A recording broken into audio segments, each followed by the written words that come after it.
Mi vuelo se va a las 10 y yo, pues difícil dormir acá. Me dijo, no se preocupe, tranquilo, mire, todo se lo arreglamos, pero venga que el presidente lo quiere conocer. Entonces me fui para allá a hablar con él. Los 15 minutos me recibió como a las 9 de la noche y terminamos de hablar como a las 5 de la mañana. Coincidencialmente un día de la nada me timbró, me dijo, ¿qué onda, Andrés? ¿Cómo vas? Y yo, bien. ¿Por qué no volviste a saludarme ni nada? ¿Vos te ya todo bien? Y yo, no, presidente, estoy en otras cosas y no sé. Me dijo, claro, yo sé, estás en derechos humanos y hoy necesito toda la plataforma de derechos humanos coincidencialmente acá porque pues digamos que es el tema más complejo. Fui, hablamos y me invitó a trabajar con él en el gobierno. Lo primero y primordial que hizo el presidente Bukele, y por lo que mire, ese hombre se ganó todo en la vida, es acabar la corrupción en el país. Yo le digo, yo tuve un cargo de altísimo nivel, un cargo donde tenía muchísima gente a mi disposición y tenía, digamos, presupuestos y proyectos que dependían 100% de mi oficina. Jamás alguien vino a ofrecerme una hoja de vida. Todos, no hay uno que no sea malo. Yo le he preguntado, oiga, ¿usted cuántos años lleva acá? 17. La pregunta es, ¿por qué antes era malo y por qué era bueno? Porque hay un gran líder, hay un líder honesto que hizo que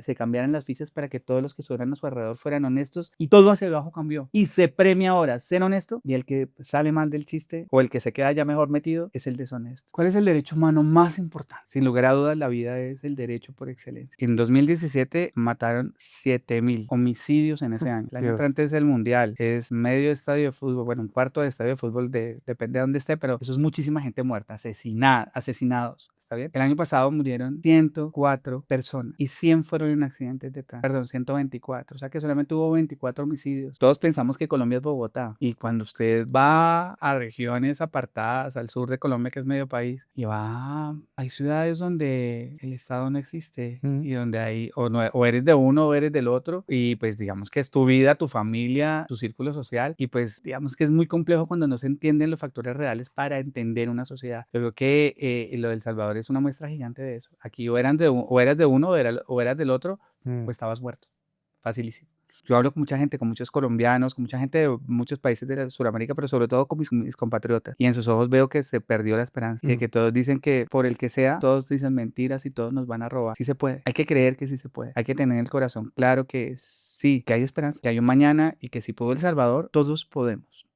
Este episodio contiene verdades algo incómodas. Además, sarcasmo filosófico y sobre todo dosis elevadas de pensamiento crítico. Si tienen algún tipo de alergia a la realidad, pues consulten con su influencer de confianza antes de continuar. Bienvenidos a En las Rocas, el podcast.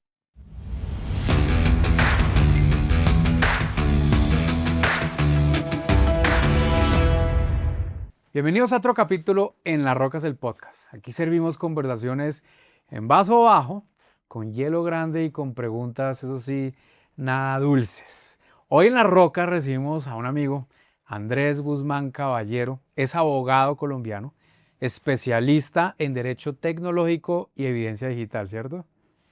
Y además fue exdirectivo de Forense Informática, exdefensor delegado para derechos en entornos virtuales y libertad en expresión en Colombia, y más recientemente fue el comisionado presidencial para derechos humanos y libertad de expresión en El Salvador de la mano con Bukele. Era el vocero encargado de estos temas. Y llega alguien que pasó eso de los laboratorios del BITS al ring político, donde los datos pesan y los titulares obviamente van a arder un poquito más. Esta noche vamos a decantar un poquito de este whisky y vamos a medir temperaturas y probamos si el discurso resiste el frío de los hechos. Salud. Todos bienvenidos, mi hermano. Gracias. Un gusto. Muchísimas gracias, Felipe, por la invitación. A ti, Y brother. bueno, un honor estar aquí contigo en tu hiper mega No. popular podcast. Qué belleza, gracias, brother. Brother, yo quiero preguntarte, ¿cómo fue la historia que llegaste a donde Bukele? ¿Cómo fue la vaina? Cuenta el chisme. Bueno, pues la verdad es que fue un tema que mezcló la casualidad eh, con el momento, ¿no? Pero resulta que yo toda la vida había trabajado acá en Colombia, pues digamos que tenía mi firma era una firma forense súper, hiper, mega especializada en temas técnicos, tecnológicos, y vendía muchísima tecnología, sobre todo cosas de informática forense e inteligencia aplicada a software y hardware de inteligencia para gobiernos. Entonces, en eso me especialicé muchísimo. Y alguna vez un amigo me dijo, oiga Andrés, ¿por qué no vienes a El Salvador a dar una conferencia sobre inteligencia artificial predictiva, se llamaba, Sí, no se llamaba inteligencia artificial, es como para que uno lo entienda, se llamaba analítica de datos predictiva. Era como con los datos que usted tiene de alguien, sí. saber qué va a hacer el día siguiente. Y entonces nosotros, yo dije, pues bueno, yo voy a ir a dictar la conferencia. Me fui para San Salvador a dictarla.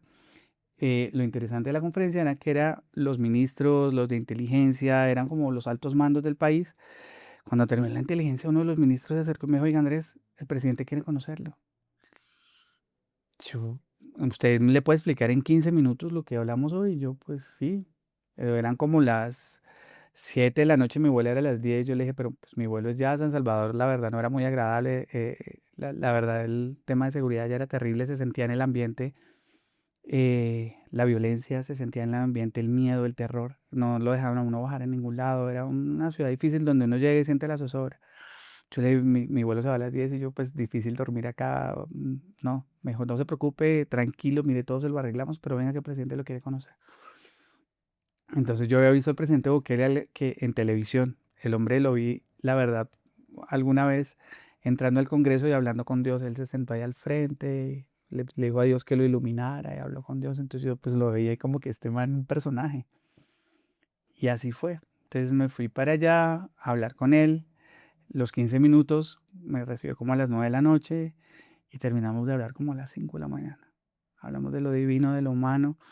La verdad, hablamos demasiado de tecnología. A él le encanta el tema Sí. tecnológico. Y estuvimos hablando de cómo ellos lo estaban haciendo y digamos que mi perspectiva de cómo lo deberían hacer.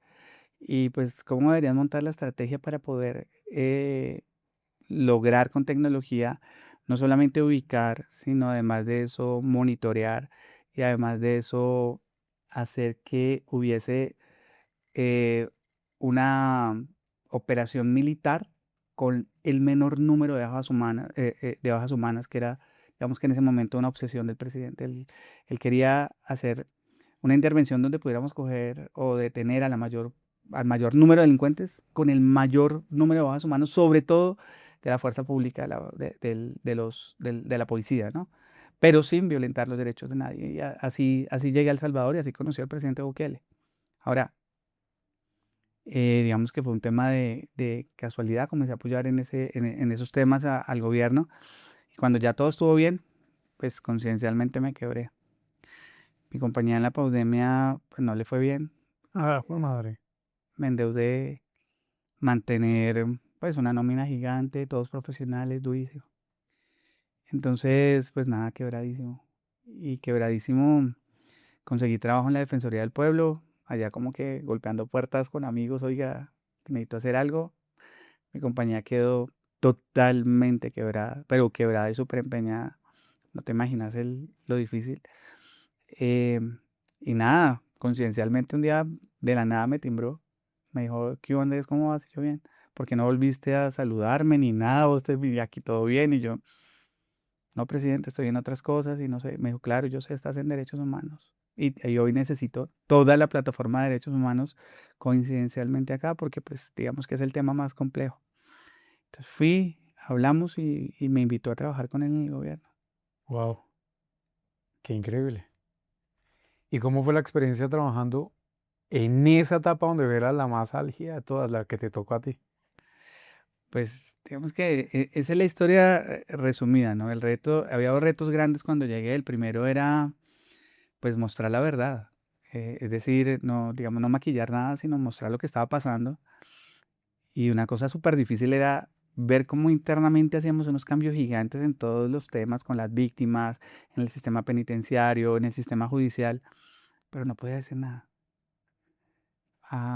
Aprendí algo muy grande del presidente Bukele y es los tiempos. Él siempre preguntaba algo que me pareció y que aprendí de él, que fue algo fantástico y era, ¿tú qué ganas? Entonces le decía, jefe, ¿por qué no mostramos todo lo que estamos haciendo dentro de las cárceles y que estos dicen todo el día ya que los están torturando y estos están trabajando, están haciéndolo bien, les damos, digamos que las cosas son dignas y están bien hechas? Quiero mostrarlo. ¿Qué ganas? Y entendí que la política tiene timings de comunicación, que los tiempos de comunicación son sumamente importantes Tal cual. y que el tema no solamente es de fondo, sino también es de forma. Sí. Entonces, digamos que fue un reto súper importante, pero además de eso fue un gran aprendizaje al lado del presidente Bukele. No tenía más jefes, era mi único jefe. Y entonces trabajar de la mano con él y aprender de él, pues cosas de cómo, cuándo, dónde, pero sobre todo entender el para qué, ¿no? De los procesos de comunicación y además de la forma de gobernar un país que era el país más difícil y más malo del mundo. Sí, sí, la verdad era bastante. Uf. Yo me acuerdo cuando viajé, yo iba mucho desde el 2015 cuando trabajaba en FUSADES. FUSADES era como el think tank más grande que tenía Centroamérica, donde pues daban clases desde vicepresidentes de Latinoamérica, etcétera. Bukele cerró FUSADES, eso sí, pero estuvo interesante. Ahí fue donde yo conocí al chino, que eran todos los asesores de Bukele en la primera Claro. campaña, y fueron alumnos míos. Y sí, cuando yo veo el antes y el después de Bukele, del gobierno de Bukele como tal, en El Salvador, es otra vaina. Es algo que yo digo que incluso un gran amigo, que es de El Salvador, el CFO de Avianca, bueno, ya está en Global, él me decía, es la primera vez que nosotros como salvadoreños nos podemos sentir orgullosos de nuestro país. Sí, la verdad, el cambio fue difícil. ¿Sabe que yo pensé una cosa? Que usted iba allá era a entrenar a todos los de inteligencia, a todos los espías que hay allá y toda esa No. vaina, güey. No, güey, el Sí sé 007 cosas con el salvadoreño, BIT y güey. las cárceles y las maras. De hecho, ahorita te voy a mostrar una foto, igual la podemos poner acá en el podcast, cuando estuve con maras en proceso como allá hay iglesias en cada esquina. Sí, son súper católicos, Sí, bro. hay católicos, cristianos, evangélicos, hay de todo. Y claro, a mí me dicen, muchos de ellos se meten a ese cuento como para que les den unas rebajas. Pero cuando yo estuve allá, no me acuerdo en qué cárcel fue, estuve en una, eso fue con el BID, un proyecto que hicimos. Claro, me pusieron al frente como unos 200 mareros. Es decir, todos tatuados, todos, y yo decía, fue madre. Pero cuando estaban malos, güey. Claro, es que eso fue antes de Bukele. Claro, no, yo vi miles, pero todos ya eran buenos y todos creían en Dios y todos se habían entregado al Señor, o sea, todos ya eran medio pastores, 80% pastores, bro. Sí, Y no sí, te sí. hablaban sino de la Biblia y se sabían los versículos al derecho, al revés. Una cosa, yo entendí, una frase que me dijo alguien un día que me pareció súper interesante y es que todos terminan cuando entran a la cárcel entregándose a Dios porque es la única forma en la que pueden soportar el encierro. O sea, digamos que no es una forma de volverse buenos porque pues ya estás allá y quién sabe cuándo Eh, vas a salir, que ya sé yo. Pero la frase de ese man me hizo mella en la mente y conociendo muchísimos mareros, ¿sabes qué? Y bueno, muchísima gente detenida ahí después en este trabajo y en otros, a muchísimas cárceles en el mundo, me di cuenta de eso. Pero yo en serio que creí que vos estabas haciéndole a los de la inteligencia. no, allá con inteligencia no. De hecho, con El Salvador, algunas cosas hicimos, pero breves con policía y ya. Pero de resto no. De resto era con FUSADES, con todo el think tank de allá, asesores políticos, del FMLN, de Arena. Le ayudé mucho incluso a Johnny Wright. No sé si sé quién es Johnny. Johnny Wright era el detractor de Bukele y que Bukele llamó a Johnny para que diga, vea, sea mi vice. Y él me dijo, me ofrecieron esto. ¿Yo qué le dijiste? No, marica, no, no. Bueno, porque Johnny es otra vertiente total. Lo quiero mucho. Difiero en algunas cosas, pero bueno. Brother, yo quiero preguntarte es por qué muchos celebran a Bukele mientras otros todavía lo llaman como autoritario. ¿Cuál es tu lectura de eso? No, vea, mira, la política, yo te digo que en la política los más grandes no son los que tienen muy buenos amigos políticos, sino son los que tienen grandes enemigos. Mm, La política es el arte de saber discutir, saber pelear y saber con quién. Y el presidente Bukele es alguien que sabe generar pasiones. mm, Y no solamente, digamos que la pasión en El Salvador lo quieren. Una vez fue un periodista de Colombia, yo invité a la gente de Caracol la primera vez que abrimos el Secot para que entraran civiles y vieran el Secot lleno. Yo invité medios de comunicación que no tuvieran nada que ver con el gobierno ni que fueran afines del gobierno y que, pues, o sea, un amigo que venga con todo, lo de los enemigos es fantástico, un amigo que venga a decir que todo está bien, pues digamos que no vale la pena. Obvio. Entonces invité a Caracol de Colombia que tiene una línea editorial, pues digamos que claramente neutra y algunas veces, pues digamos que muy hacia el otro lado. Y además de eso invité a la agencia EFE de Noticias, que es la agencia europea, que pues ellos, digamos que sueltan noticias gigantes. Y le dije a eh, Juan Camilo Cortés se ganó un premio por esa visita. Él que se ganó el CPB por ese reportaje del SECOT. Le dije, mire, Juan Camilo, hagamos una apuesta. Salgamos a San Salvador y dé usted un paseo por acá y pregúntele a todo el que quiere quién quiere, quién no quiere al presidente. Y si alguien no lo quiere, yo le invito a una cena con todo lo que vos quieras, de emborracho, bro, de lo que tú quieras. Juan me dijo, listo, hecho. Estuvo 2 días preguntándole absolutamente a todo el mundo qué pensaba el presidente Bukele. Conoció mamás de mareros y las mamás le decían, oiga, diga al presidente que gracias, ese man era malo y está mejor allá que afuera. Ojalá le den bien de comer y bueno, pues todas las mamás tienen preocupaciones de Obvio. madre, Sí, total. pero es impresionante. Ahora, quienes son detractores, digamos que en mi experiencia son personas o que no conocen o no conocieron El Salvador o no lo conocen hoy. Mm. Han visto todo en las novelas o lo han visto en las noticias y ven, digamos que informes, o quienes políticamente les pagan o les conviene odiarlo. Tiene que tener, digamos que un detractor político y alguien tiene que tener un movimiento detrás de No, eso. y además porque, vamos, la vez pasada que estaba con Mauro Toro, a quien quiero mucho, una gran persona, él difiere mucho y no va con Bukele para nada, me dijo. Estamos en el podcast. Y yo le dije, pero vea, porque él habla de los derechos humanos. Yo, bueno, los derechos de los casi 8 millones que hay de El Salvador, bueno, 4 en El Salvador y 4 por fuera, liberó a 8 millones encarcelando 80. Pero hay personas que todavía lo ven muy un personaje que en derechos humanos no puedo hablar mucho de Hablemos ello. de derechos humanos. ¿Cuál es el derecho humano más importante? La vida. Sí, Sin lugar a dudas, la vida es el derecho por excelencia. En 2017 mataron 7.000 homicidios en ese año. El año Dios. entrante es el mundial. Es medio estadio de fútbol, bueno, un cuarto de estadio de fútbol, depende de dónde esté, pero eso es muchísima gente muerta, asesinada, asesinados, ¿está bien? El año pasado murieron 104 personas y 100 fueron en accidentes de tránsito, perdón, 124, o sea que solamente hubo 24 homicidios. Homicidios, gente que robaron, gente que, pues siguen habiendo feminicidios, digamos que los homicidios normales de cualquier sociedad, Sí. pero, o sea, la disminución, mire, yo le digo una cosa, a mí me encanta la historia universal y yo no he leído de un Nobel de Paz, no he leído de alguien en la vida que haya salvado tantas vidas como el presidente Bukele con el Plan Control Territorial. 1, 2, la vida. Yo a usted cuando comenzó a preguntarme, Felipe, usted me dijo, Andrés, ¿cómo fue el tema? ¿Qué pasó allá? Entonces yo le dije cuál era la preocupación más importante de él, que no se murieran los militares, Sí. ¿ok?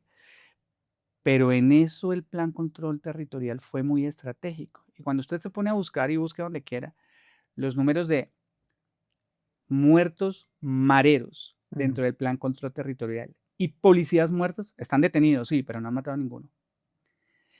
Detuvieron 80.000. Es la única guerra que yo conozco en la historia del Universal sin muertos. Es decir, mire, hay más muertos hoy al día en Colombia que todos los muertos que existieron en El Salvador para detener 80.000 seres humanos con un sistema carcelario igual. Es decir, aquí tenemos más o menos los mismos delincuentes que existen allá. Aquí hay un sistema carcelario que tiene 107.000 personas detenidas, Sí. en El Salvador hay 103.000. El de acá pues tiene más gente, son más y bueno, digamos que... Entonces, el fenómeno delincuencial, si bien el país no es más grande y la demografía es más pequeña, el fenómeno delincuencial es similar. Entonces, ¿eso qué significa? Que ¿Cuál es la violación de derechos humanos? Ahora, que no les dan de comer, que pues quieren que les sirva manjar, que tengan todos televisor como acá, que a todos les lleven amigas, Que hayan rumba. que haya rumba, que tengan jacuzzi. Pues imagina, qué pena, si eso es violar los derechos humanos, sí. Pero eso es, pues, digamos que es una cárcel. Ahora, si usted ve los videos, yo invité a muchísima gente de Colombia acá y usted pues súper invitado obviamente. Fuimos con Joana Baumón, que es la dura de acá en temas de carcelarios. Esa mujer era impresionada viendo tanta gente trabajando. No están los guardias. Todo el mundo juicioso en procesos de verdad de resocialización, donde una sociedad de corazón Mm, cambió y donde hay un sistema carcelario que sirve para resocializar a los individuos total. más que para castigarlos. Y en eso tienes toda la razón. Ahí sí lo comparto. Mira, yo hace unos años atrás trabajaba en la cárcel La Modelo. Esto no lo he dicho públicamente tanto. Con Naciones Unidas hicimos unos proyectos sobre realmente resocializar a las personas. Y cuando uno escucha a los dragoneantes acá en las cárceles, es increíble y es muy triste cómo ver que aquí las cárceles es donde la gente hace no maestría, sino doctorado en criminalidad. La gente sale literalmente con más artimañas, más herramientas, más habilidades para seguir robando y además delinquiendo. Y lo más triste es que de 10, 7 vuelven a las cárceles. Entonces no hay realmente un proceso de resocialización. No lo hay. Y cuando te dices, bueno, el derecho humano de las personas que roban después, porque si 10, 7 salen y vuelven, es porque volvieron a delinquir. Además, vea, Felipe, yo le digo una cosa, yo digamos que fui a muchísimos escenarios en todo el mundo y mi reto solo fue uno, preguntarle a las organizaciones sociales, a las personas que me decían, venga, es que en El Salvador violan los derechos humanos, dígame no cuáles, sino dígame a quién, nombres y apellidos. Eso fue obsesivo de parte mía. ¿Por qué? Porque pues mi trabajo no solamente era ir a mostrar y a decir y digamos ser el vocero del país, sino internamente tratar de que las cosas no fueran y era una orden directa del señor presidente Andrés. Si vos ves que hay algo que esté mal, si hay alguien que esté cometiendo errores, si hay una injusticia, esto no está montado para la gente buena, está montado para los pandilleros y quienes les ayudan a ellos. Pero si ves que algo está mal, eres el primero que levanta la mano y donde nos toque llegar, llegamos. Y así lo hice. Vea, 80.000 detenidos, procesos judiciales abiertos, no sé qué, las organizaciones de sociales decían que habían 30.000 detenidos injustamente. Yo hice una convocatoria pública abierta de que todos vinieran directamente a mi oficina, yo lo representaba frente a la fiscalía y los que fueran. Llegaron 63 casos que absolutamente todos los leí yo, Felipe. Yo no puse a mis asistentes, yo me senté días enteros a leer, a llamar a los familiares, a decirle quién era su hijo, cuénteme, venga, pues buscamos, traiga sus papeles, al abogado, señor abogado, ¿usted por qué no ha hecho este señor fiscal? Mire, por favor, revise este caso, Claro. señor juez, recíbalo, porque además yo no decido, ¿me entiendes? La gente dice, es que Bukele encerró. Bukele no ha encerrado absolutamente a nadie, el presidente no tiene el poder para hacerlo, hay una rama judicial y los jueces son los que toman las determinaciones. Entonces, fue incisivo el presidente en que eso no podía pasar y créeme una cosa, no pasó, no pasó. Y todos los, o sea, no habría sistemas judiciales si los sistemas judiciales fueran perfectos. Para eso hay jueces, fiscales, abogados, porque pues hay gente que está injustamente detenida, miles, no en El Salvador, en todo el mundo. Ahora, ese es el trabajo del sistema. Pero en ese país, en 2 años, revisaron más de 14.000 procesos y liberaron 8.000 personas que, digamos, que tenían detenciones porque un vecino, digamos, en un proceso tan grande, entonces los vecinos aprovechaban me debe plata, pues me lo quito de encima, ¿no? Entonces, diga, Riaño me debe, es pandillero, me está extorsionando y tal, tal, pero si él me debe, no, yo qué le voy a deber, ¿dónde está el pagaré? Nada, tome. Entonces, muchísima gente aprovechó y Se había prestó que para hacerlo. eso, sí. Sí, es lo que sucede. Me quitó a la esposa, las señoras decían de otras señoras porque Mm. les habían quitado al marido. Vea, un montonón de temas que salían de lo personal Sí, allá, rencillas personales. claro, pero que el Estado trabajó juicios, hizo su deber y los liberó. Y eso, Felipe, digamos que haberlo visto, haberlo vivido, lo que te digo, o sea, digamos que esto no es un cuento, ni es una historia, ni nada, eso era El Salvador donde mataban 7.000 personas al año. Bro. Ahí es donde lamentablemente hay personas que quizás todavía tienen esa dicotomía interna como dicen, no, es que los derechos humanos y uno dice, bueno, 7.000 personas matan al año. Y si uno se pone a profundizar, a cavilar en esto, es, sí, 8.000 personas que fueron detenidas injustamente por rencillas personales. Listo, pero fueron liberadas. Y si tú que mismo lo dijiste y lo manejaste internamente, uno dice, no entiendo por qué las personas todavía siguen insistiendo en ese tema. Eso es muy triste, la verdad que sí. Yo quiero saber qué dato a ti de pronto tú dijiste, o qué historia, qué tema curioso que tú dijiste, marica, esto sería buenísimo lanzarlo para la narrativa interna del gobierno, pero nunca se publicó. ¿Hubo alguno? Muy mucho, Felipe. Por ejemplo, hubo un caso bien interesante que pues, lo dijo el mismo presidente una vez que fue a Guatemala y pues todo lo que dice el presidente Bukele es viral en el mundo, entonces todo el mundo sabe lo que estoy hablando. Y es el caso de una señora que le quitaron las manitos. Soy yo. De una señora que le quitaron las manitos los sobrinos por extorsionarla. Entonces, Ah, la que tú me contaste, sí, sí, sí. ese caso yo lo descubrí, pero le voy a contar un cuento que no, digamos que nunca he hecho público. Pero a cuenta ese todavía, y después el otro No, que no. el presidente lo hizo público. El presidente contó que la señora Mm, era una señora que trabajaba haciendo chocolates. Yo la verdad la conocí en un pueblito que se llama Tiquisaya porque me estaba vendiendo lotería entonces yo pues digamos que no me puedo ver a alguien que lo veo como más o menos y quedarme con eso y menos en el rol que tenía. Me senté a hablar con ella, comimos algo y se puso a llorar y me contó que eran sus sobrinos, bueno, que le habían quitado las manos porque no les había podido pagar la extorsión. Y como era su tía, su familia es de sangre, no la quisieron matar. Digamos que le perdonaron la vida. Le amputaron las dos manos y la señora, pues muy desangrada, se fue a eso. Digamos que con un machete le pegaron en cada una. Súper mierda. cruel. Pero le voy a contar un cuento que no se lo he contado a nadie. Es que casos como el de ella, conocí como 6 casos de personas que les habían amputado miembros los pandilleros. Eh, pues a una chica le quitaron una pierna porque no quiso pues tener sexo con el tipo, o sea, Mm, con el marero. con el pandillero, sí, o sea, ella, allá digamos que era común que se las llevaran, las secuestraran, el tema de la violencia contra la mujer era gigantesco. Conocí a otra chica de un caso que me pareció también absurdo, una muchacha que tenía como 16 años, cuando me la presentaron me dijeron que se iba a suicidar. Las Mm, visitas mías a los centros eran terribles porque pues escuchaba mil historias y hablaba con las personas que estaban dentro de los centros de acogimiento, que eran centros donde estaban personas o dentro de los mismos centros penales. Unas historias dificilísimas, pero hay historias que a uno lo marcan. Esa niña tenía 16 años y mm, resulta que lo vio fácil comer, digamos que darse besos y quererse con otra amiga. Y entonces se dieron cuenta los de la pandilla, ella de la 18. mm, Allá todo es simbólico. Cuando los de la 18 se dieron cuenta que ella era lesbiana, la violaron 18 durante 2 días, 18 tipos durante 2 días, todo es simbólico, ¿no?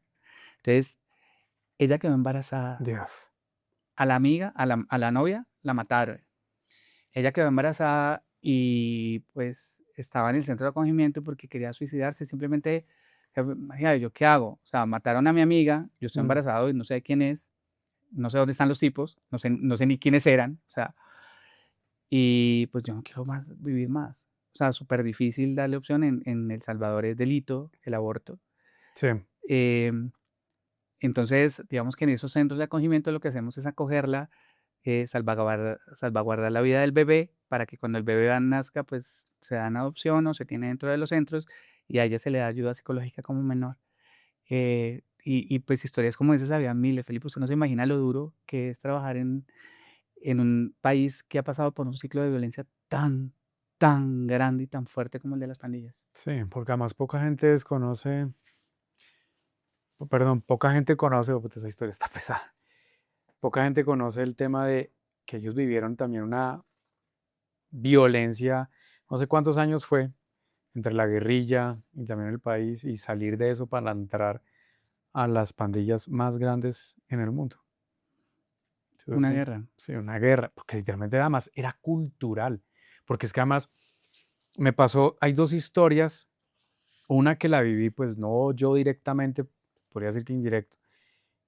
Una Navidad en la casa de unos amigos de mis padres, estábamos ahí, era un 25, un 26, Nos invitaron a cenar y la señora recibió una llamada. Al sobrino lo mataron vía no sé dónde, porque los detuvieron los mareros, violaron a la novia y los terminaron matando. Eso fue al frente mío cuando recibieron esa llamada. Eso fue duro. Y la otra fue una mujer que me contaron que literalmente se estaba medio quejando un poquito del tema de las maras. Ujú. Era una empresa mediana. La llamó el gerente general y le dice, ¿cómo así que usted está hablando de no sé qué, que atititín, tututún? Y ella, no, pues, y empezó a hablar. Y él se va desabotonando la camisa y le muestra el tatuaje MS-18. Ay, no. Y ella se quedó fría. De ahí obviamente renuncia y la gente no entiende que era cultural, es que no es que es las pandillas allá en ese sector, no, es que había familias enteras mareras, empresarios mareros. La gente no entiende eso. Sí, ¿sabes qué? Yo me he dado cuenta de algo que es bien singular y es que en Colombia pasa algo muy similar. Todos pensamos que Colombia es Bogotá Mm, y cuando usted va a regiones apartadas, al sur de Colombia, que es medio país, y va, hay ciudades donde el Estado no existe mm, y donde hay, o, no, o eres de uno o eres del otro, tal cual. y pues digamos que es tu vida, tu familia, tu círculo social, y pues digamos que es muy complejo cuando no se entienden los factores reales para entender una sociedad. Yo creo que lo del Salvador es una muestra gigante de eso. Aquí o eras de uno o eras del otro, o Mm, estabas muerto. Facilísimo. sí, Y una guerra que duró 80 años. Y además de eso, sabe que todos los que a mí me dicen la del tema ese, que me parece bien singular lo que usted dice, que pues que él es un dictador y que es un violador de derechos humanos. Yo digo, bueno, ¿y vos qué hubieras hecho para poder hacer la mitad? No lo haga todo, o sea, no salve el país, no lo saque. Deje algo de violencia y deje algunos por fuera. Pero, ¿qué hubiera hecho? ¿Cómo lo hubiera mm, hecho? Explíqueme a mí de qué otra forma lo hubiera hecho. Ojo, sin daño colateral. Todos pensamos que Colombia es Bogotá. mm, Y cuando usted va a regiones apartadas, al sur de Colombia, que es medio país, y va, hay ciudades donde el Estado no existe mm, y donde hay, o eres de uno o eres del otro, tal cual. y pues digamos que es tu vida, tu familia, tu círculo social, y pues digamos que es muy complejo cuando no se entienden los factores reales para entender una sociedad. Yo creo que lo del Salvador es una muestra gigante de eso. Aquí o eras de uno o eras del otro, o Mm, estabas muerto. Facilísimo. Pelear con los que no debo. eh, Pero es que aquí, o sea, lo que le digo, o sea, hay mm, desplazamientos. 40.000 personas desplazadas en un mes. ¿Eso a quién le cabe en la cabeza? sí, ¿Me entiendes?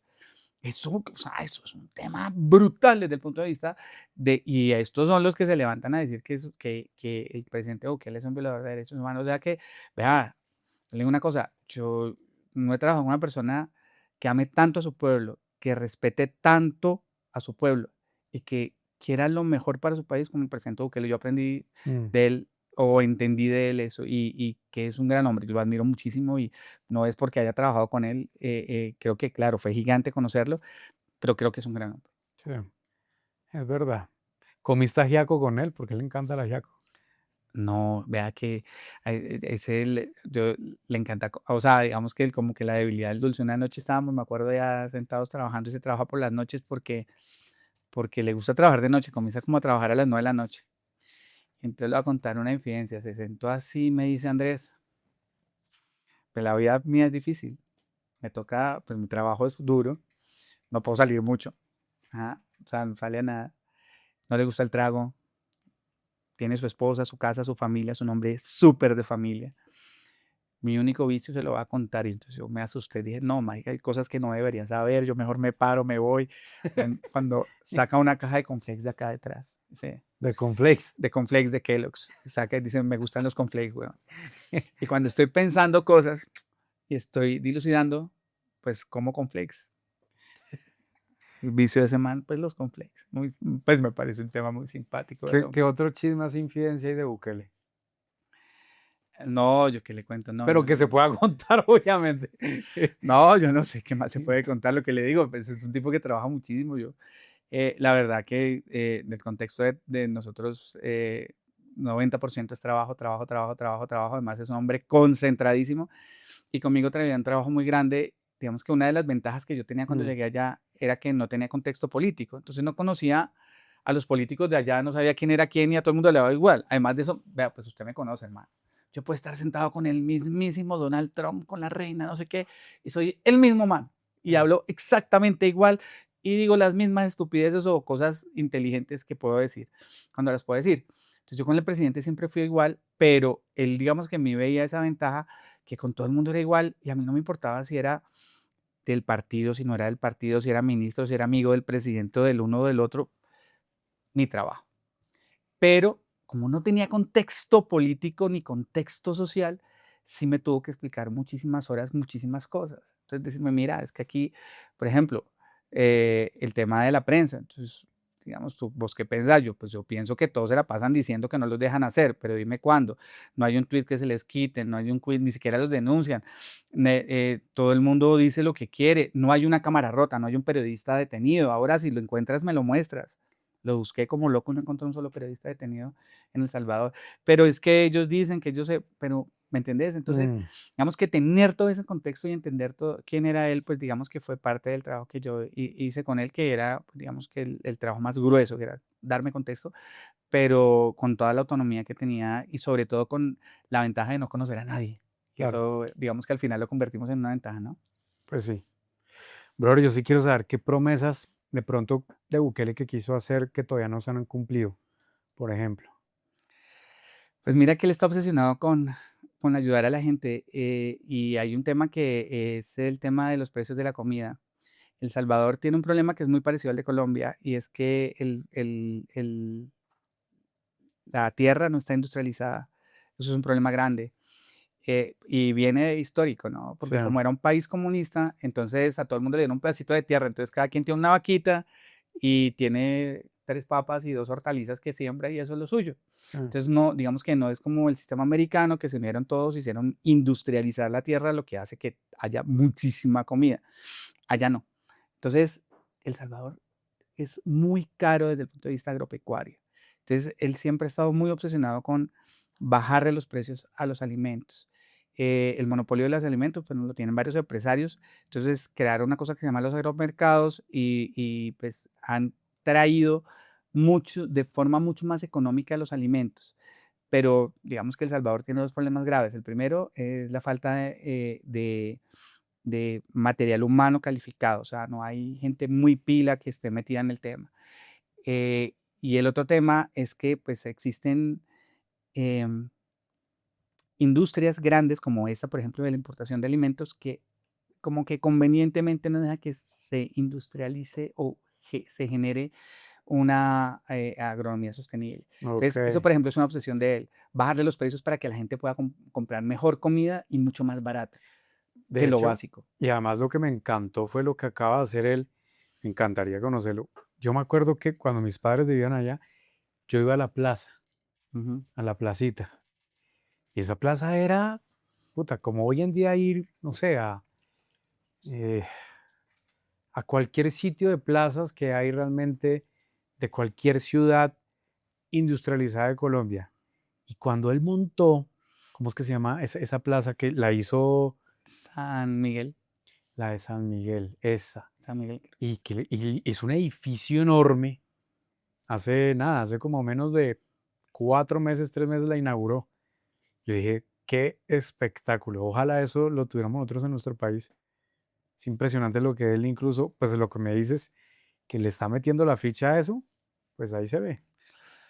Sí, a mí me parece que la verdad el mejor programa para mí, no sé, honestamente de los que conocí del gobierno del presidente es el de la educación de los menores. Aquí he estado en un par de debates políticos y he escuchado a los políticos colombianos y no solo a los colombianos. Estoy trabajando muchísimo en Chile en la campaña presidencial de Evelyn Matei y en Ecuador y en Perú. Y todos giran sobre lo mismo y en el tema de educación, ¿no? Y entonces que si la universidad pública sí, si la universidad pública no. El presidente Bukele la hizo muy fácil y creo que me parece que es lo más lindo que he visto de todo lo que ha hecho. Y es decirle a los estudiantes de los colegios, miren niños, Si ustedes terminan el colegio bien, si ustedes terminan el colegio bien, no importa que saquen la mejor materia, o sea, que sean pilos o no sean pilos, que pasen todas las materias, tienen garantizada gratis toda la universidad. Siempre y cuando no pierdan un semestre y estudien bien. Yo de verdad, mire, el día que él anunció ese programa, quedé con la mano en el corazón. Y así se hace un país educado, con niños educados. ¿Qué más quiere? Y ahora, para acabarla de completar, nombra de ministra de Educación a una señora militar que es así para que esos muchachos crezcan así, como debe Sí, ser. lo vi. Y eso hay gente que dice, ay, no, que el desarrollo de la libre personalidad. Yo ahí difiero un poco. Y eso que yo soy muy como, haga lo que quiera. Pero los niños que desde pequeños están aprendiendo a cómo usar un pantalón, cómo usar una camisa, cómo estar bien presentados, eso aunque la gente no crea, ese estilo de disciplina sí genera un cambio. Y sabe que hay otra cosa bien importante, Felipe, y es que nadie entiende la autonomía, o sea, parece que no entendieran las personas la autonomía de los pueblos y la idiosincrasia de los pueblos, me explico. La cuna de las pandillas son los colegios. Sí. Acá y donde usted quiera, todos se unen y se vuelven el combo, los amigos, y Es que entonces desde ahí somos de inician. aquí, claro. Entonces es el sitio donde vos tenés que poner disciplina además porque son el futuro del país. Y tocaste algo, que pena que haga un paréntesis breve acá. De hecho, cuando estaba con Arturo Luna, un gran amigo, fue ministro, él me decía que él conocía por medio de unos amigos que una es profesora en Cartagena, que las niñas en los colegios de Cartagena son literalmente las proxenetas. Ah, sí, eso es así. Es literalmente niñas de 15 y 16 años haciendo que se prostituyan sus compañeras menores de edad en Cartagena. Y ahí Y eso es pan de cada día. y pregunta en este país quiénes son los dealers. Y que además, esta historia es dura, que me dijo, y que una de ellas, de las estudiantes, alumnas, podemos decir que se fue a un yate, no sé con qué personajes, y fue a trabajar, pero terminó siendo violada todo el fin de semana prácticamente por ellos. O sea, pasé 8 días, güey. Sí. O sea, ¿qué te digo? Que la falta de disciplina en los papás no tienen hoy en día ningún poder sobre los hijos, es mínimo. ¿Por qué? Porque los chicos están la mayoría del día en el colegio y los demás están en el teléfono. Sí. Es como peleas contra TikTok, güey. O sea, Sí. es imposible pelear contra TikTok. O sea, ¿Verdad? loco. Sí, hasta los adultos pierden 4 horas pegados en eso. Marica, ¿Cómo será un niño yo que lo no raciona? bloqueo porque es que es deliciosamente adictivo. Entonces yo lo bloqueo y lo dejo solamente una vez a la semana, 1 hora, brother. Así es de adictiva esa vaina. Pues imagínate cómo era con un muchacho. Uno que ya se supone que está formado. Claro, pura Entonces, claro, dopamina. cuando usted le hace disciplina en el colegio, hace que los muchachos se peluqueen, se formen. Mire, por ejemplo, en el tema penitenciario, yo me di cuenta que el uniforme es algo Sí.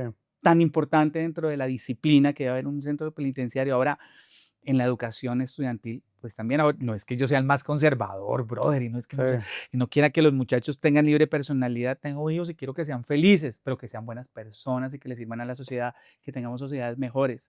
Y es que además ese tema tan riguroso, aunque la gente no crea, también es una forma de en cómo los valores van empezando como a penetrar todos los elementos de una personalidad y ese desarrollo libre también de ellos. Y por eso no me extraña que incluso Japón, que a muchos países les lleva años luz, en todo sentido, quitaron el tema de las calificaciones y exámenes, sino que se van a concentrar solo en valores y en disciplina los primeros años de vida. Muy bien. Yo creo que ahí debemos llegar a un día y a cambiar, a revolucionar todo el sistema educativo, que Uy, sí. los hijos de nosotros se están Total. educando como nos educamos nosotros y nuestros papás. O sea, ¿quién le cabe eso en la cabeza, bro? No, y además uno se pone a pensar, güey, puta, las dos cosas que no han evolucionado en la historia universal, dos cosas. La educación desde la época prusiana Ajá. y la democracia, desde prácticamente el panteón. Son las dos únicas dos cosas que no han evolucionado. De acuerdo.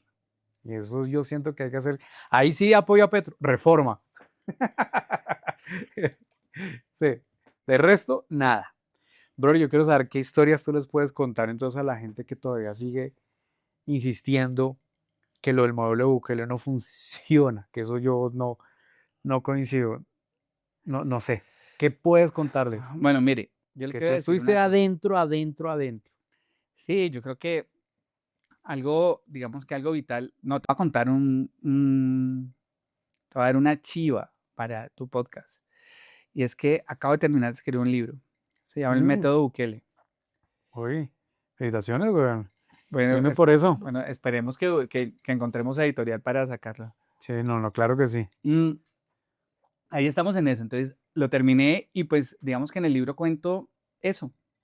Cuento lo que vos me preguntás, pues cómo es el modelo, qué es lo que pasa y por qué sí. Y te voy a contar algo que a mí me pareció muy importante cuando estuve escribiendo el libro y que analicé muy a fondo. La gente piensa, todo el mundo dice, oiga, lo más terrible de El Salvador eran las pandillas. De eso hemos hablado casi todo el tiempo. Y de verdad que las pandillas, pues era algo dificilísimo y muy terrible. Pero trabajando en El Salvador y viviendo con ellos me di cuenta de algo que es sumamente importante y que es lo más terrible que había en El Salvador y que hoy en día hay en Colombia y que hay en la mayoría de las sociedades de Latinoamérica, ¿Corrupción? que es la corrupción. Y Mm, no es la corrupción como la pensamos cuando pensamos en los políticos. Sí, los mm. políticos corruptos son terribles, pero yo creo que la corrupción judicial es todavía peor y pasaba igual allá. Entonces, que los policías, que tú no confías en la policía, que te roben un celular y a Tal ti te dé cual. pereza ir a denunciar, que a ti te quiten tus cosas, te roben tu carro, tus casas y pues tú digas, ¿por qué hago? Te quiten el vídeo, que para hacer cualquier cosa en la vida tengas que tener amigos y Mm. que si no tienes amigos o palancas no funcione, que el Estado no se mueva, que la gente le duren 20 años sus procesos, que, oiga, yo conocí un divorcio que la gente se divorciaron y les tocó volverse amigos para arreglarse 14 años después porque no habían podido liquidar la sociedad conyugal porque el juez no tenía tiempo. Y ahí tocaste algo, Robert, qué pena. Quiero que sigas profundizando en eso. Es una tristeza que lo que acabas de tocar es muy cierto. Ver cómo, por ejemplo, a mí me pasó personalmente en la cárcel a Modelo. No voy a decir nombres ni fechas, pero cuando estaba trabajando, porque sí creía que realmente la gente más difícil de amar son a veces los que más lo necesitan y más necesitan trabajar eso.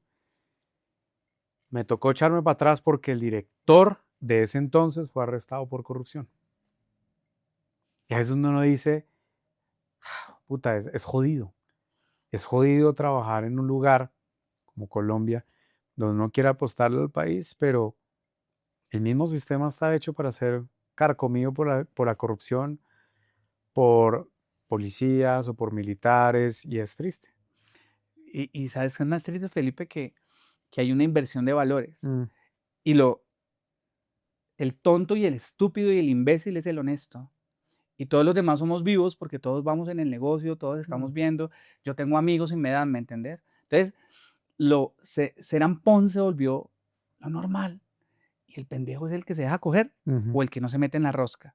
Entonces, esa inversión de valores hace, Felipe, que digamos que las cosas no funcionen como van a funcionar. Y yo creo que lo primero y primordial que hizo el presidente Bukele, y por lo que mire, ese hombre se ganó todo en la vida, es acabar la corrupción en el país.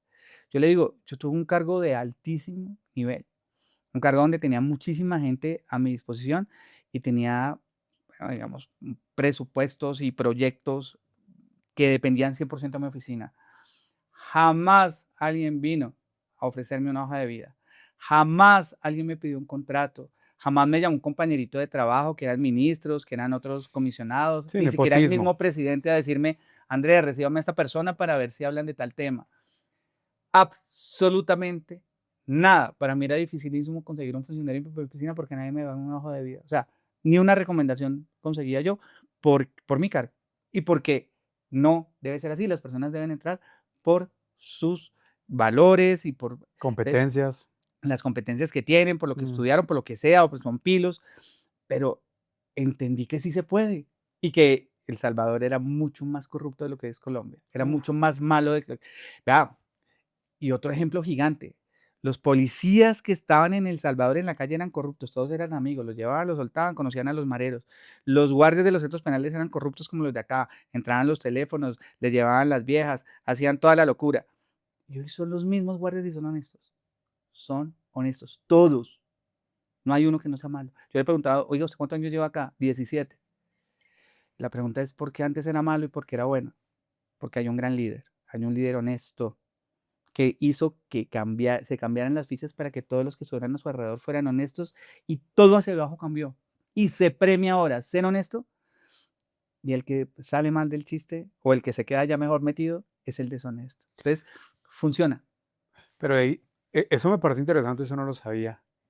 ¿Puede haber algún tipo de fallas potenciales de ese modelo de valor como tal de seguridad futuro?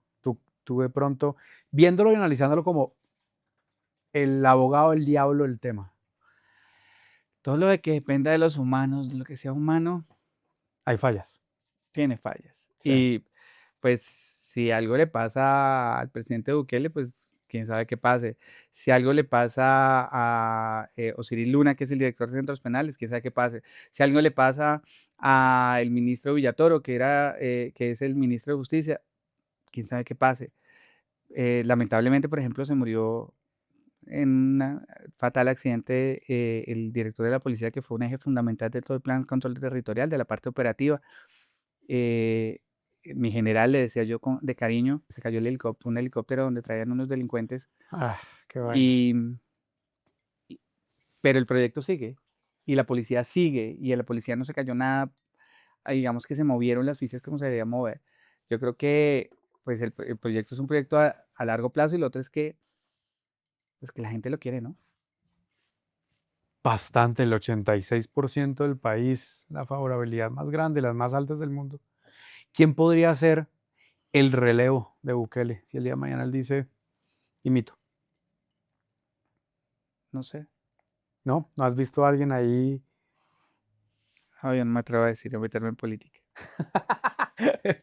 Bueno, entonces, más bien, ¿qué harías tú si te contratan en Colombia para hacer un poco ese modelo Bukele? ¿Qué sería lo primero que tú harías?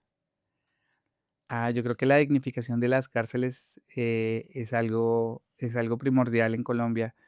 No estoy hablando de que se vuelvan más seguras, de que no se vuelen o si se vuelen. La dignificación es que se acabe el hacinamiento. Uy, si es que duermen en los pasillos, Y tienes que alquilar el colchón y sí, tienen que tienes que alquilar pagar espacio. para que no te den chuzo. Entonces, digamos que es una vida muy compleja y créeme que para mí, creo que si está usted privado de la libertad por lo que haya sido, tiene que estar en condiciones dignas. Entonces, yo creo que acabar el hacinamiento, hacer o crear un sistema de resocialización de verdad y cárceles seguras. Honestamente, aprendí en la vida que sin cárceles seguras no hay ciudades seguras. Si vos llegas a cualquier parte y hay una cárcel en la que no existe seguridad desde allí, eso se convierte en el eje, y no aquí, en todo el mundo, en el eje desde donde se coordina los asesinatos, los robos, porque ellos adentro siguen trabajando. Claro. Entonces se vuelve muy complejo y si no se aseguran las cárceles, el tema no va a funcionar. Entonces yo creo que ese es un eje completo para comenzar a trabajar en temas de seguridad ciudadana y yo creo que podría poner un granito de arena en ese tema. Antes de pasar a un tema de whisky risky, que ya saber qué es esa vaina, ¿qué fue lo que más le aprendiste al liderazgo de Bukele? Pues yo creo que el tema más, digamos que me quedó más marcado en el corazón es, digamos, cómo puedes de verdad tener el poder para servir. Yo, yo siempre había pensado que el poder era para millones de cosas, para que te ayuden, para ayudar, para la rosca, para la pendejada, pero de verdad no había conocido un proceso democrático, ni había leído en el mundo de él, y en el que todos quienes están en el poder trabajaran para servir. Aquí el presidente, mira, Felipe, nosotros todos, mis compañeritos de trabajo y yo, o sea, todos los ministros y yo, todos, todos los días, 5 de la mañana dándole hasta las 11 12 de la noche, 1 de la mañana dándole, trabajando, trabajando, buscando resultados, y aquí, allá no te miden por lo buen amigo, por lo querido, te miden por resultados. Y el presidente Bukele es súper, súper juicioso. Nos tiene a todos marcados y te va midiendo día a día. No son informes semanales, mensuales, nada. Es un tema súper, Como, súper. marcado. Eso me encanta porque eso es como se hacen, no en el sector público, en el sector privado. Porque como él era empresario, y el papá sobre todo de él fue empresario, o él no sé si ya falleció o no, pero Sí, falleció. él ya falleció. Por eso, así es como se debe medir a la gente, resultados. No oratoria, no rosca, no retórica, no nada de eso. De acuerdo, pero lo que Resultados. te digo es impresionante, encima de todos y de absolutamente todos. O sea, uno no sabía por qué él estaba encima mío cuando hay 10 más y hablaba uno con los otros y a mí también, a mí también, a mí también. O sea, como que encima de absolutamente todos. Y lo que te digo, esto aquí no es, y normalmente las compañías es así. O sea, digamos que hay dashboard que te miran y que te miden. No, aquí hay medición diaria de él, de absolutamente todos y de todo lo que estamos haciendo. Como una especie, no nada desmeritar, pero se podría decir que era casi una especie de microgerencia momentánea. Tal cual, Me tal cual, encanta. tal cual. Porque yo a veces hay gente que sataniza la microgerencia, pero todo en extremo es malo. A veces cuando delegan Ujú. en exceso, puede que no se cumpla la visión, porque no hay una misión diaria.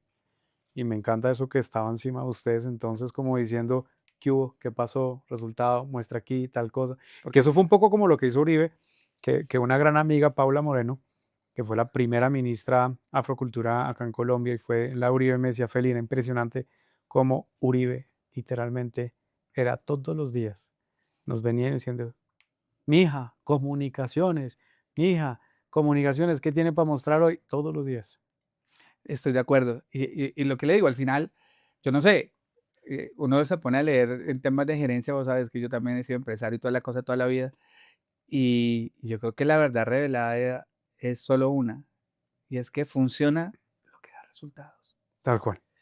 Y si al hombre le da resultado así, ajá, da resultado. Y allá da resultado. O sea, el trabajo en todo se ve. O sea, yo nunca había visto en mi vida, escúchame este número, Felipe, 12,000 presos salen de su cárcel todas las mañanas a trabajar en obras civiles, a hacer hospitales, vías y por la noche vuelven. Todos se hacen su comida, todos tienen salud, todos tienen educación porque hay una universidad para ellos. Ministro de Justicia, viceministro de Justicia, depende de un ministerio, ¿me entiendes? Y es que es todos los días, o sea, no, no, mire, es que esta semana sí, la otra no, es que esto funcionó, pero entonces vamos a cambiarlo. No, y la gente se enferma, hay unos que salen en libertad, ya más o menos unas 600, 700 personas salen en libertad mensualmente del sistema carcelario. Se rota, los puestos siguen y las obras se hacen. Mm, ¿Quién le cabe eso en la cabeza? Es una claro. industria bien hecha porque hay microgerencia. Y funciona. Eso me encanta. La verdad, interesante. Bueno, pero ahora vamos al whisky risky porque yo quiero saber tú qué opinas de esto. Whisky risky es, o escoges una persona de dos, Ujú. si no, shot. Ajá, Mari. Y me tienes que decir algunos por qué sí, por qué no. ¿Con quién te sentirías, te sentarías a beber una botella? Una de Macallan. ¿Bukele o Trump? Mm, Con Trump. Sí, ¿por qué? Bueno, por dos cosas básicas. La primera, porque Bukele no toma. Bueno, sí. Sí, entonces, pues, con Bukele no me puedo tomar el trago. Y la segunda, porque creo que Trump, la verdad, siempre lo he admirado, me parece el tipo que ha hecho todo. O sea, nunca olvido como hay como un documental en Netflix donde sale Obama ah, humillándolo en la Casa Blanca y diciéndole como si fuera un chiste que él nunca llegará a ser presidente, y lo mira con esa mirada, ese tipo de odio y de la muestra de quien lo ha tenido todo, quien ha querido todo, las mujeres que ha querido, la vida que ha querido, las cosas que ha querido. Quiero ser presidente y lo hace. O sea, hablar con ese tipo, una Biblia, weón. Yo, la verdad, me encantaría tomarme la botella completa con el man, porque creo que es el man. Mm. Nada más muy curioso lo que tocaste ahorita de Trump, que sí, es muy cierto. Y cuando digo que iba a obtener la paz, lo obtuvo. Y me parece muy curioso que yo no veo, yo no soy de ideologías, pero veo muy interesante a la gente de ideología muy progre. Sigue con la misma protesta de Palestina que tanto lo que querían era paz y la obtuvo alguien de derecha, así, diametralmente opuesto a ellos, y están, no, pero no queremos la paz así. Ay, dice, por Dios, y la gente palestina feliz. No los de jamás, porque ellos sí jamás van a estar felices con cualquier vaina, pero eso me parece interesante. Voy con otro, Milei o Uribe. Milei. ¿Por qué Milei? Pues mire que el mundo cambió diametralmente desde el punto de vista de la forma de hacer política y hoy en día la política de Uribe, que es la política de un estadista, digamos que se cambió por algo que inventó mi jefe, algo que inventó el presidente Bukele, y es la política show. Es cómo lo muestras, cómo lo ves. Y creo que hay dos superalumnos que lo hicieron a la distancia muy bien. A Milei y Trump, que él mismo lo aceptó, dijo, "Oiga, yo lo admiro, me parece una locura", y montó como su base cuando ya fue presidente, ni siquiera antes, El Salvador y todo lo que pasa en El Salvador, que es una cosita así de chiquita, no es la mitad de Florida, bro. Tal cual. Entonces, eso es algo gigante, pero a mí me parece que Milei es un personaje en la vida, Sí. los conciertos, el man, la irreverencia, mi objetivo es acabar el Estado, pero como lo hace desde adentro, como, y además lo admiro muchísimo porque peleó contra de verdad, un verdadero monstruo que ya estaba creado dentro del poder y además de eso toda la burocracia que había creado, decir, en un país como Argentina donde mal contado el 30% de vida del Estado, directa o indirectamente, ¿no? Sí. Que iba a reducir el Estado a su mínima expresión, que eso significaba que ese 30% se iba a convertir en un 5% y lo hizo. Y ganar, a mí me parece un tipazo de admirar. No, y lo que logró en números fue fantástico, que me dio mucha risa. Ah, es que Argentina entró en una recesión. Fue unos meses porque, oigan, salir de la hiperinflación que tenía Argentina, la segunda después de Venezuela, ¿cómo no van a esperar una recesión, por Dios, de esos cambios? Y además el nivel de burocracia y corrupción tan cochino que había adentro, que incluso en un solo ministerio tenían, que no era nada, tenían como 1.100 y pico de carros asignados a los funcionarios. Brutal, ¿En qué ministerio va a pasar eso? Por brutal. Dios. Entonces, la gente a veces no se informa. Claro, pero lo que te digo, sentarse uno a hablar con un héroe de estos y con un personaje en la vida, porque es un personaje Mm, en la vida. Y lo que te digo, es que uno lo podía ver muy loco, pero el hombre de loco no tiene absolutamente nada. mm. Me parece un tipazo. ¿Santrich o Iván Cepeda? O Shot. No, marica, salud. Ok. Mm. Mm, pero te aclaro, no es un tema político. O Sí, sea, no, digamos que digamos que no ideológico. sí, hay gente de izquierda que a mí que me encantaría tener una reunión con él Sí, y yo que tengo me grandes gustaría amigos de hablar. izquierda y me encantan Yo también como personas. tengo unos tipazos. Además, te digo una cosa, una de las cosas gigantes del gobierno de El Salvador, ¿sabes qué es? Que son amiguísimos de los chinos y amiguísimos de los gringos. Y yo aprendí a trabajar con chinos y gringos al mismo tiempo. Claro. Al mismo tiempo. O sea, salía a una reunión con unos y me iba a una reunión con otros. Y los dos nos ayudan y con los dos súper bien diplomáticamente. Claro. Lo que pasa es que hay gente que no te alimenta, bro. ¿Me entiendes? No, Entonces, yo te digo, digamos que yo admiro a los políticos de izquierda que son constructivos. claro. Y en Colombia hay muchos, hay algunos que admiro montones, que me parece y la historia ha tenido unos gigantes. Pero, pues, este par que tú me pusiste, ¿no? No, es que hay gente, es que es lo que yo digo, o como la vez pasada se le dijo a Mauro, es que yo no soy ni derecha, ni de izquierda, ni de centro, sino para adentro. Y cuando digo para adentro, es aquí. ¿Sabes? Cuando haya razón. Yo digo, si hay personas de izquierda que son racionales, bienvenidos. Si hay gente de centro que es racional, bienvenido. Si hay gente de derecha que es racional, bienvenidos. Pero es que hay gente que literalmente se va a consumir por ideologías donde no hay ni un acápite, por lo menos un poquito de raciocinio, sino 100% emoción. Oye, y ¿sabes qué es lo otro? Que usted me puso un reto y a mí yo de verdad que tengo buena memoria para las pendejadas. Entonces usted me dijo, Andrés, tenés que tomarte con eso una botella. Ay, no, marica, yo con Santriz no llegaría a 3 tragos, huevón. Se revientan la botella. No, no, pero lo que te digo es que no podría tener una discusión sana porque no sé de qué discutir, ¿me entiendes? Claro. Y yo, por ejemplo, no, digamos que hay cosas que me parece que políticamente se pueden discutir, pero hay otras que creo que no, que carecen Sí, es muy de cierto. suelo. ¿Iván Duque o Juan Manuel Santos? Mm, yo creo que, pues, o sea, la botella de whisky me la tomaría con Juan Manuel Santos, yo creo. ¿Por qué? Voy a explicarle por qué no con Iván. Es más sencilla esa. Sí, yo le voy a decir una cosa, lo que pasa es que yo creo que ser presidente de Colombia es algo muy grande.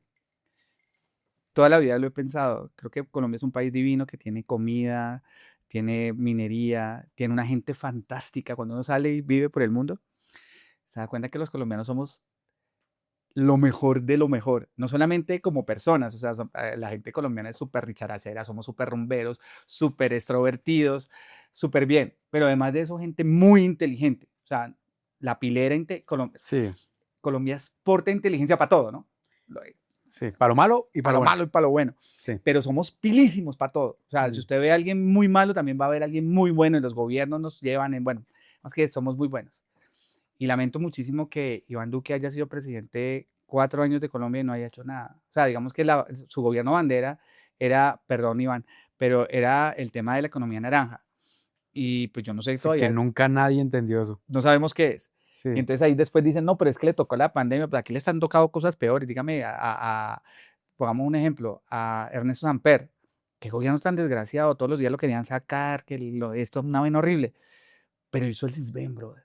Y el CISBEN es lo mejor que este país tiene en materia de seguridad social y el mundo. O sea, no hay un país, yo lo que te digo, que yo haya recorrido, que haya visto que tenga una seguridad social tan buena como el CISBEN. Y lo hizo ese señor en medio de todos esos líos tan terribles que tuvo.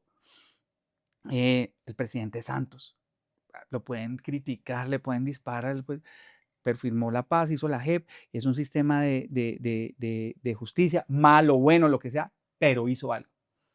Quítele lo que quiera. Yo no estoy de acuerdo con la JEP, por ejemplo, pero creo que lo hizo. Y se lo puso de tarea y la sacó adelante. Entonces, me parece que está bien y que me gustaría hablar con él de esas cosas porque creo que hizo algo constructivo, quisiera entender cosas que aún no entiendo y que de pronto él me puede explicar, mientras que yo que hablo con Iván Duque.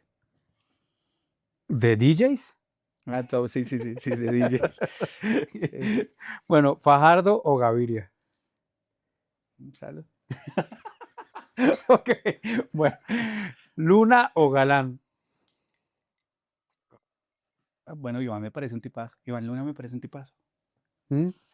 Sí, Iván me parece un tipazo. Creo que es un hombre sumamente inteligente, que es un hombre que lleva la tecnología en la cabeza. ¿Sabe qué le falta a ese man, weón? Le falta como volverse como Milei o como Trump, o sea, le falta el showman, ¿me entiendes?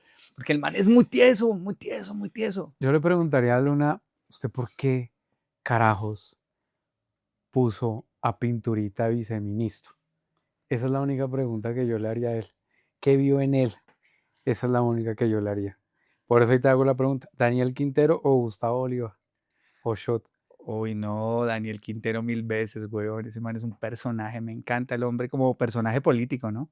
Ok, Te lo explico. La verdad, yo creo que la política a uno lo hacen los enemigos. Y ese man tiene los enemigos que tiene el timing perfecto. El man lo sabe hacer sumamente bien políticamente hablando. Además, ese sí sabe hacer show, sabe cómo es el personaje. Y me parece que el tipo la tiene clara. Ahora, lo que le digo, yo estoy hablando políticamente, no estoy hablando de valores de honestidad, morales, que son temas distintos. Estoy hablando 100% político.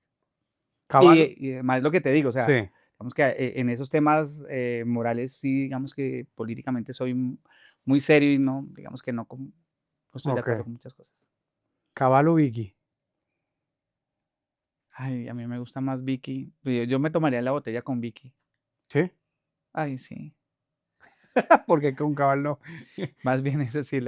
No, es que María Fernanda, es que no sé, ya como que habla tres cosas. Usted la ve en los videos que hacen por internet, perdón, María Fernanda, pues es verdad. Yo no sé, es falta de asesores o no conoce un software que a uno le mueve los ojos, ¿no?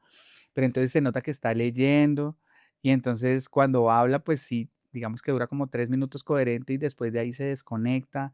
Entonces, no sé, no me parece divertida, la verdad. Creo que lo que te digo del show y del engagement con las personas le falta un poco. A mí me pasa lo contrario con Vicky, que yo digo, qué mala asesoría. Uno, primero, agarrarse con Abelardo.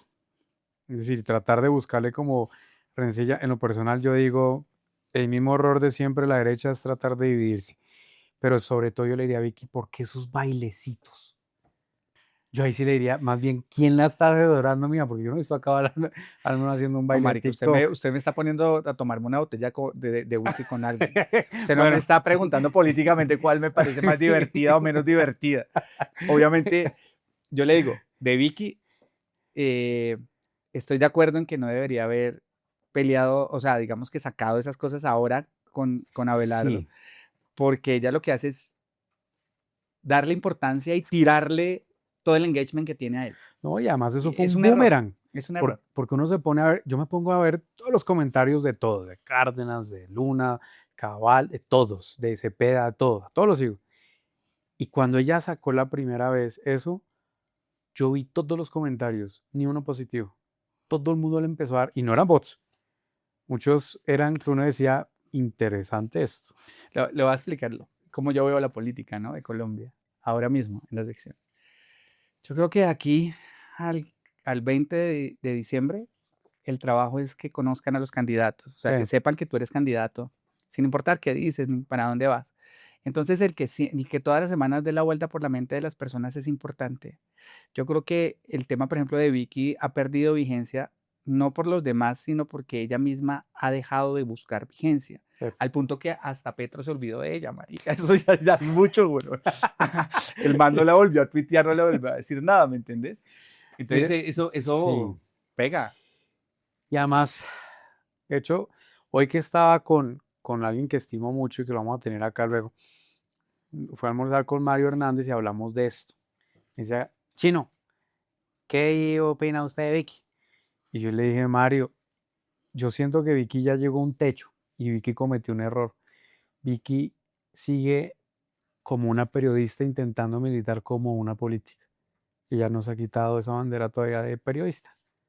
Eso yo creo, esta es mi opinión personal, que ha sido su gran error. Mira, acuérdate de lo que te va a decir hoy. Beneficio de la duda. Y es la política hoy en el mundo, no acá, en el mundo es un show. Ajá, Y lo que está buscando el mercado son shows sí, como lo era Hernández. Hernández era un showman completo, marica. Y digamos que las redes lo recatapultaron como showman. Hoy solamente dos candidatos en Colombia están entendiendo que eso funciona así. Dos.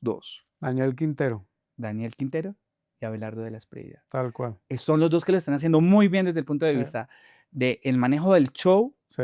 de, la, de cómo se victimizan, mira la victimización, ¿no? Y todos los titulares son que a Abelardo le pusieron una bomba, no sé qué En perdejada. Arauca. Sí, la semana pasada fue que al otro lo sacaron del club en Nogal y le dijeron que era un ampón, victimización.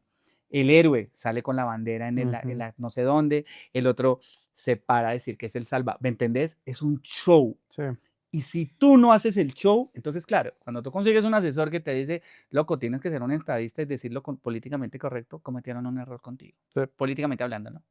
Sí, de hecho, una de las frases con las que comenzaba en Fusadas en El Salvador, donde estaban los asesores ahí de Bukele, era, la comunicación política no cambió, cambió la política de comunicarse. Total, Y si la gente no entiende eso, olvídense, olvídense. total. María José Pizarro o Clara López. O Shot. No, marica. Shot.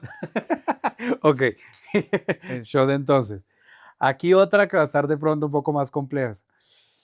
Sheinbaum o Boric.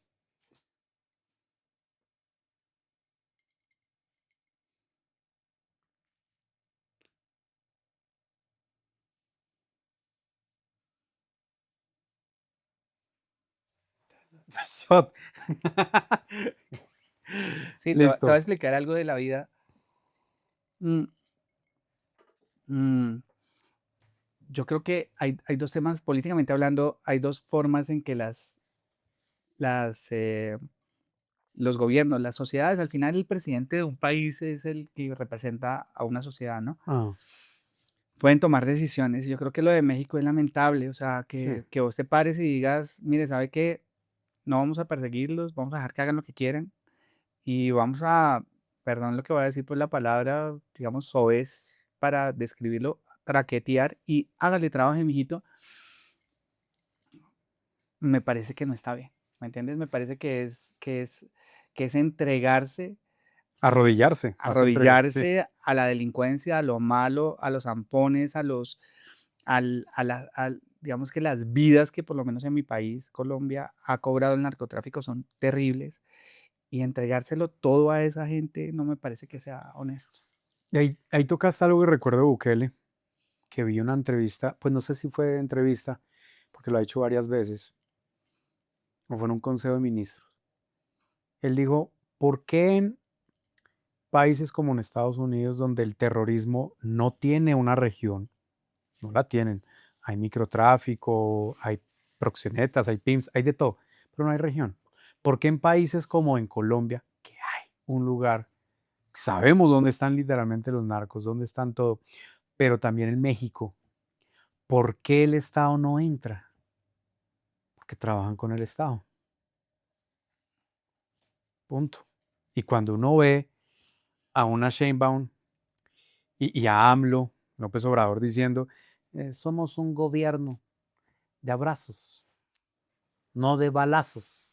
Y dice, y por esos abrazos, es que cuántos asesinatos hay, persecuciones a periodistas, asesinato a concejales, a gobernadores, a alcaldes allá. Es impresionante.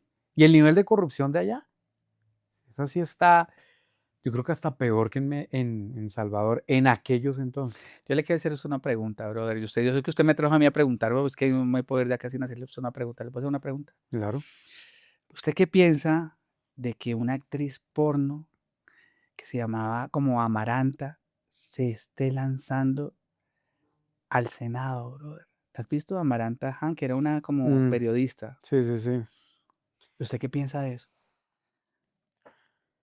Pues que la política es yo creo que es un cardio más pesado que ser actriz porno. Va Eso a cambiar sí, de pose, pues. Huevón, no. a cambiar de Y post. el hijo de puta sea así, huevón. No seas perro, desgraciado. Es Corten todas que, esas es vainas. que pone el corazón a mí, güey. Es que pone el corazón a mí. Es que, pues yo digo, más bien, utilizando tu misma narrativa y es, la política lamentablemente se ha vuelto mucho show.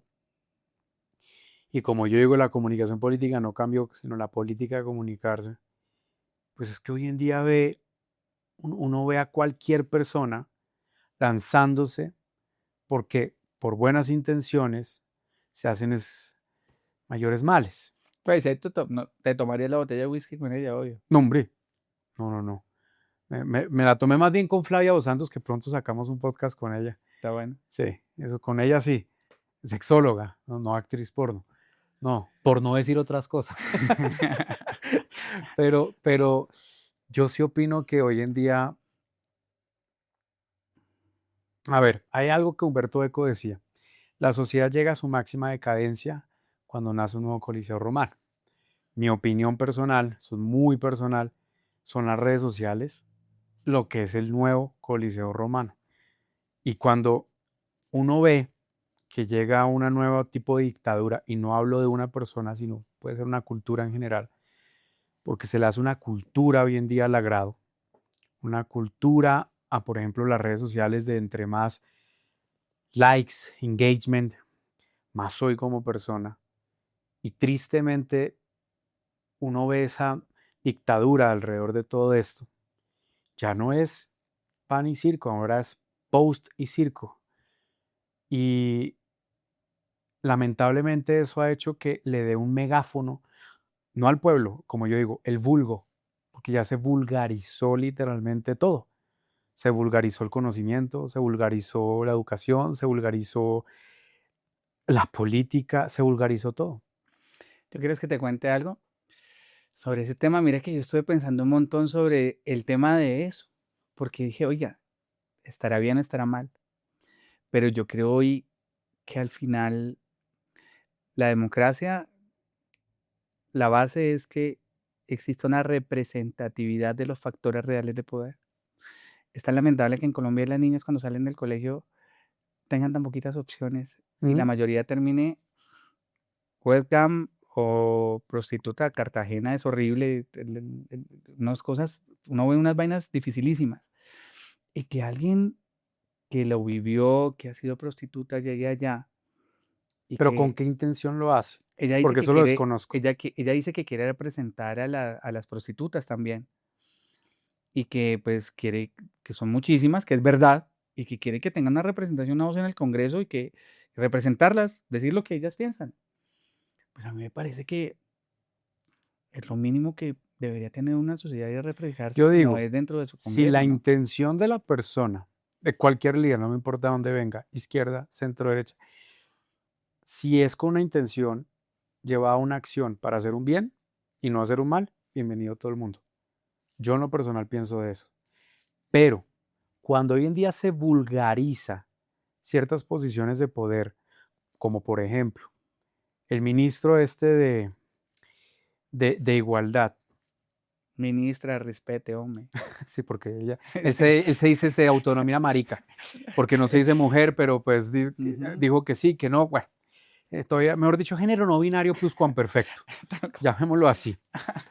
Pero si un personaje de esos uno dice, listo, ¿cuál es la intención real? Y si hay acción y tiene resultados como tú dices, el putas, sígalo haciendo. Y valga la ironía del putas. Pero lo que hoy es, si las personas van solamente por el mero show, como hay muchas personas del actual gobierno y de anteriores gobiernos que ha pasado, yo digo, ese es el problema como tal de una sociedad. Y ese es el máximo nivel de decadencia que habla Eco. Pan Me, y circo. me convenciste. Ahora las últimas, Germán Vargas Lleras o Abelardo.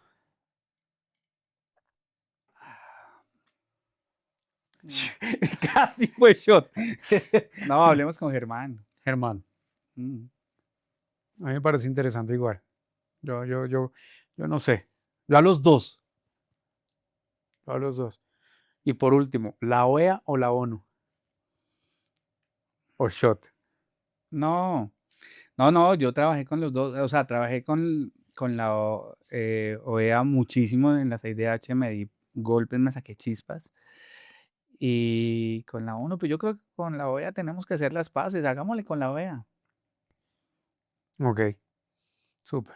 Un último mensaje que le quieras decir a la gente que realmente entienda que lo que se ha venido haciendo desde lo de el modelo Bukele, lo de tu libro que vas a lanzar, ¿qué es la esencia de lo que le quieres transmitir a la gente? El buqué. No, Felipe, yo de verdad que te agradezco muchísimo la invitación primero y la oportunidad digamos que dejar un granito de arena que es gigante porque vos sos súper viral y cada día lo vas a ¿Nombre hacer cuál? más. De que sí se puede. Mire, yo conocí El Salvador cuando nadie daba un peso ni yo, por eso. Yo te voy a confesar algo, cuando yo comencé a trabajar con El Salvador no quise poner mi nombre en el contrato, ni siquiera hacer un contrato porque me daba miedo de que eso saliera mal y mi nombre estuviera ahí. Y hoy me da vergüenza decirlo, porque salió bien. Y entonces después no solamente puse mi nombre, sino que fui funcionario de un gobierno 2 años y orgullosamente lo digo, trabajé con el presidente Bukele, lo quiero y lo admiro. Y me di cuenta que sí se puede, que yo hablo con mucha gente, con muchos colombianos, con mucha gente de muchos países de Sudamérica, pero sobre todo con mis compatriotas. Y en sus ojos veo que se perdió la esperanza y de Mm, que todos dicen que por el que sea, todos dicen mentiras y todos nos van a robar. Sí se puede. Hay que creer que sí se puede. Hay que tener el corazón claro que sí, que hay esperanza, que hay un mañana y que si pudo El Salvador, todos podemos. Yo creo que ese es el mensaje. Sí se puede. bonito. A seguir soñando acá en Colombia, bro. Qué bueno tenerte acá. Gracias. La verdad, qué chévere. Las confidencias, infidencias, secretos también. Y voy a aplicar la de Bukele. Voy a tener un cornflakes acá detrás de la oficina. Álgate. Cuando salgas para allá con diabetes, huevón, te vas a echarme la culpa. Sí, recuerda ese consejo. Huevón. Pero bueno, me encantó. Chévere tenerte acá, bro. Igual, a ti, A gracias. ti, brother, gracias. Esto fue otro Gracias, capítulo en Las Rocas. Que lo hayan disfrutado y que sigan y que compren el hijo de madre libro cuando salga de El Método Bukele. ¿Así se va a llamar? Así se va a llamar. Todo que les vaya, Andrés Guzmán. Súper. Nos vemos entonces. Chao, chao.